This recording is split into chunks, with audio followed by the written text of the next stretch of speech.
Olá, amigos. Para quem não me conhece, meu nome é Walter Marcos Knesel Birkner, eu sou sociólogo e estou aqui para falar sobre aspectos do desenvolvimento do Estado de Santa Catarina através deste canal do YouTube chamado SC Think Tank, ou seja, Santa Catarina Think Tank. E dou continuidade à resposta a uma pergunta que está no ar, que é a seguinte: afinal, o que acontece com Santa Catarina, que valoriza o metro quadrado das suas cidades, atrai investimentos e imigrantes, e a primeira resposta para isso são os índices de desenvolvimento. Depois de sabermos que são os índices de desenvolvimento que explicam a atração de investimentos de pessoas para o Estado de Santa Catarina, a pergunta é: o que historicamente constitui tais índices de desenvolvimento?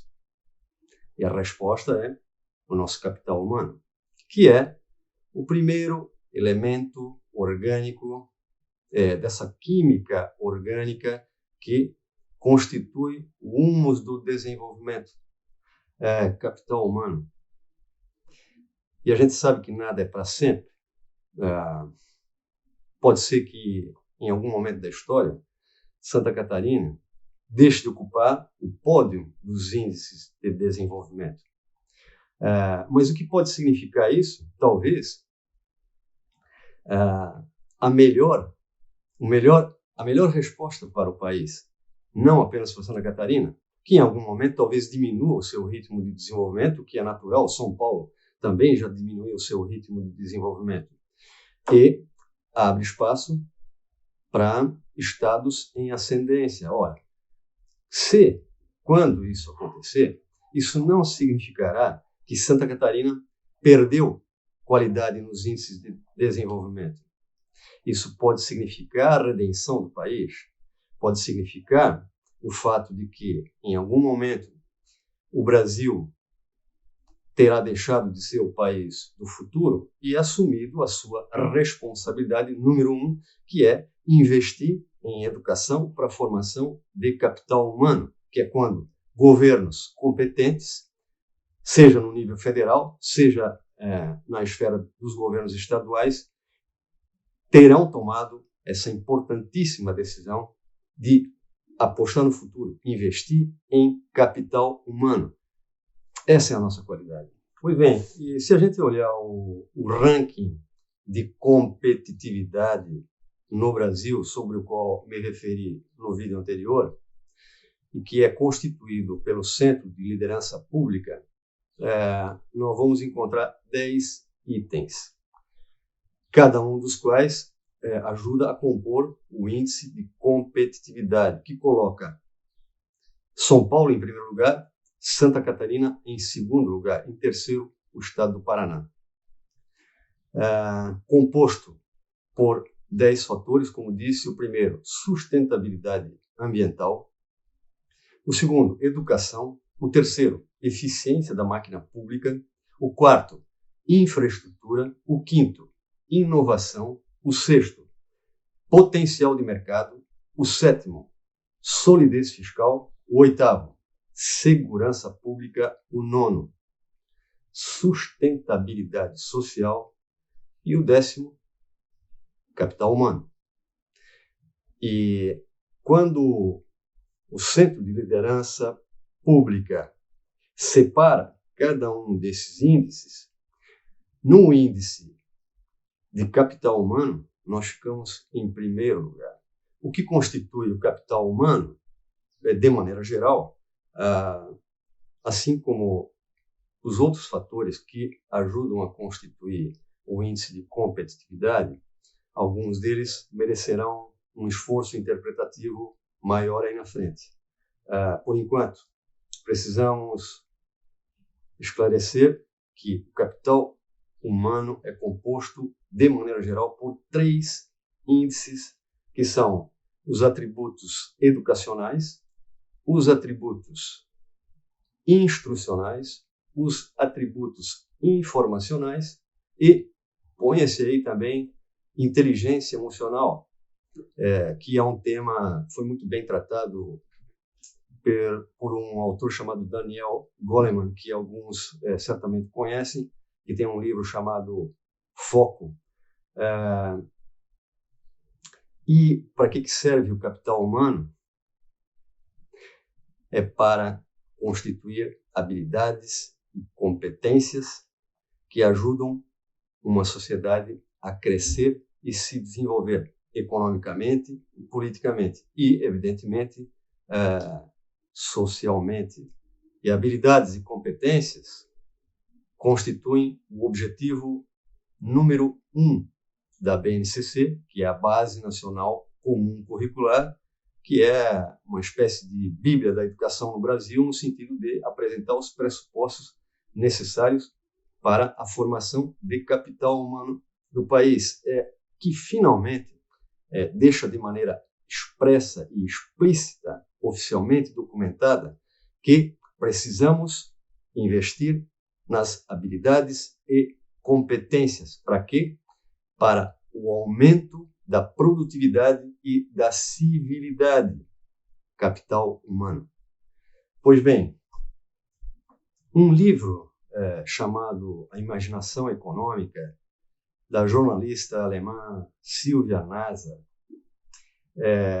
demonstra de maneira muito peculiar, quando ela descreve o ambiente da Revolução Industrial no século XIX, na primeira metade do século XIX, ela chama atenção para um dos aspectos que ela considera o aspecto mais importante, que explica por que o capitalismo se desenvolveu, superou as dificuldades e, inclusive, as previsões pessimistas sobre a economia de mercado.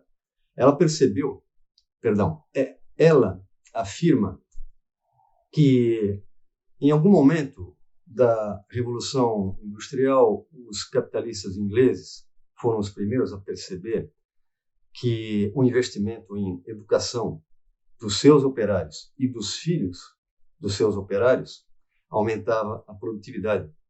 E essa afirmação, ela também aparece num livro de um sociólogo norte-americano chamado Richard Sennett, que publicou anos atrás um livro intitulado A Cultura do Novo Capitalismo, em que ele também afirma, ele fala de dois fatores, mas o importante aqui para nós é reafirmar a importância do capital humano. Ele diz a mesma coisa que a jornalista Silvia Nasar,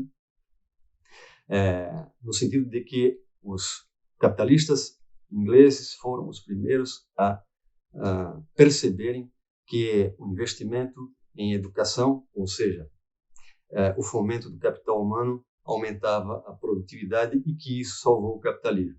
Na década de 60, um economista chamado Gary Becker, estadunidense, lançou um livro intitulado Human Capital.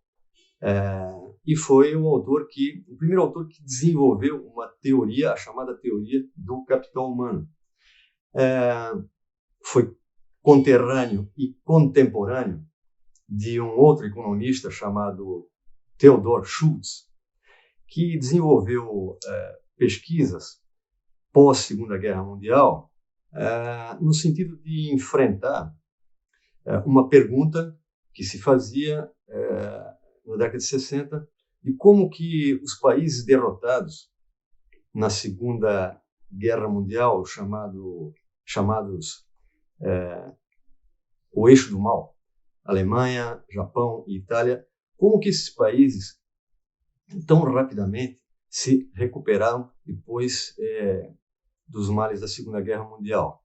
Bom, a resposta que estava no ar também foi confrontada pelo Theodor Schultz. A resposta é que o Plano Marshall, que foi um plano do governo estadunidense, no sentido de injetar recursos e financiar a retomada do desenvolvimento desses países, seria a explicação para isso. Bom, Theodor Schultz disse, bom, mas outros países ao longo dos anos têm recebido investimentos maciços para a promoção do desenvolvimento e o resultado não é bem sucedido. Então, o que explica a retomada rápida dos países do eixo do mal, assim intitulado, que perderam muito com a Segunda Guerra Mundial e se recuperaram rapidamente, o que explica isso não é simplesmente o investimento em recursos financeiros. O que explica isso é a constituição social desse país. Em outras palavras, o capital humano.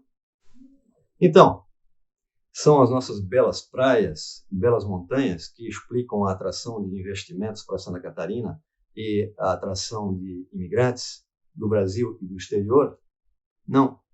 O que explica são os índices de desenvolvimento constituídos ao longo do tempo pelo capital humano existente em Santa Catarina, corroborando com a velha lei da oferta e procura. Então, apesar do pacto federativo extrativista, injusto e desigual, que faz com que estados como Santa Catarina transfiram muitos recursos para Brasília, para o governo federal, e receba poucos recursos de volta para intensificar as ações que acelerem o seu processo de desenvolvimento, apesar disso, Santa Catarina continua valorizando o metro quadrado das suas cidades, atraindo imigrantes brasileiros e estrangeiros e aumentando a sua participação no PIB nacional.